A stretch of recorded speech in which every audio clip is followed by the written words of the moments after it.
Speech on. Sound recognition. But selected. Screen recording. Open controls. Adams, Debbie Mazzilla, Neil Bush, Microphone. Stop recording. Button. Just Plain Speech off. Bob Harris, Norm MacDonald, Bill Corbell, Gordon Barnes, Todd Glickman, Craig Allen, Brad Heller, Jared Max, Gordon Damer, Kevin Burkhart, Kevin Connors, Bill Daughtry, Bill Schweitzer, Rich Ackerman, Howie Carpin, Tommy Tide, Todd Ant, Gary Stanley, Howard Cannon, Spencer Ross, Barry Landers, Howie Rose, Len Berman, Pat Summerall, Ed Ingalls, Gordon Williams, Ray Hoffman, Dean Shepard, Ken Pruitt, Joe Connolly, the CBS Radio Network and its legions of correspondents, reporters, anchors, and commentators, Harry Reisner, Dan Rather, Walter Cronkite, the Osgood File.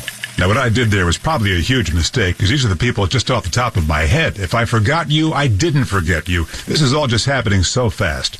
But a special nod to one man who was a producer, a writer, reporter, and anchor over the years, and who had and has CBS in his blood, who maintains the most thorough and loving website of WCBS News Radio. And that's a man I'm proud to call my friend, Don Swaim.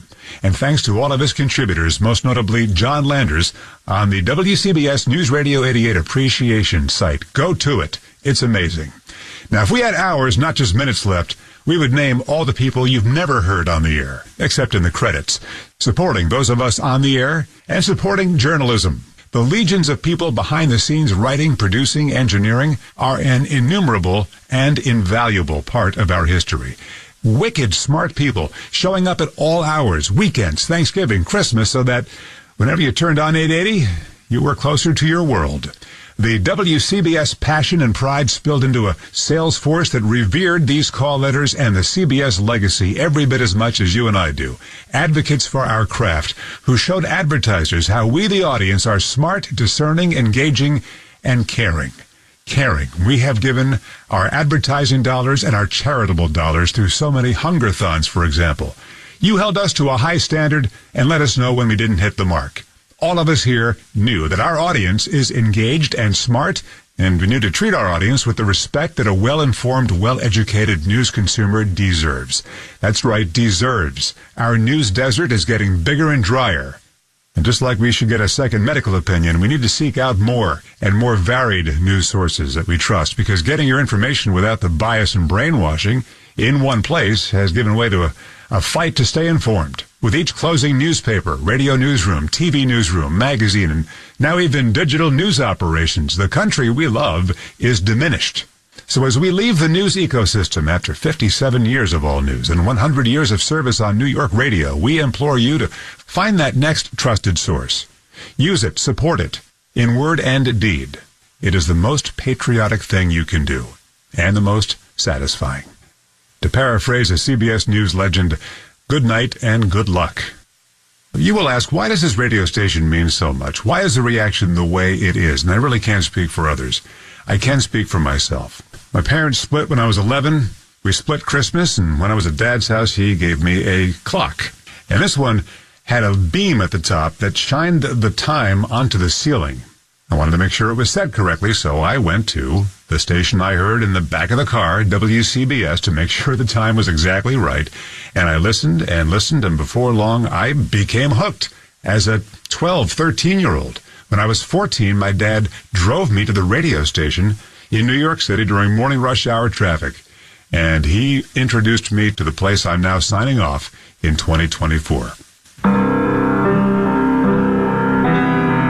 Ray Martell, here's your last request. Chris Olivero, Ben Meverek, Ivan Lee, our bosses pushed for and got the authority to let us have our goodbyes, to have a last show. That's something very rare. I thank them for that. And I thank my dad for driving me into New York City in 1978. Parents, you never know what impact these random acts of love and attention may have on your children.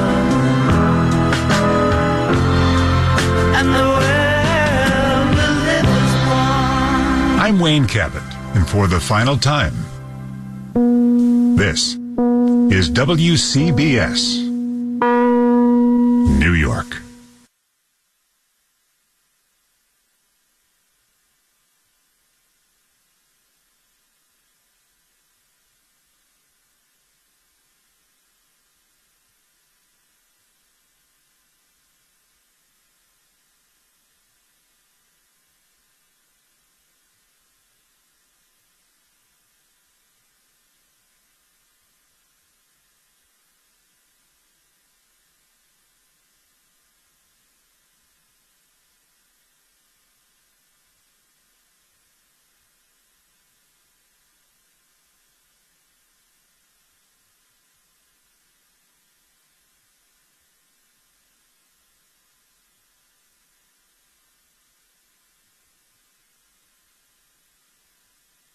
every single time we have a show. So all 4 hours of this show, commercial free, will be available wherever you do get your podcasts. We talked about why the Steelers at quarterback, no matter who they start, are screwed. We've talked about so far as well the biggest, boldest takes that will come true here in 2024. It's been a fun show so far.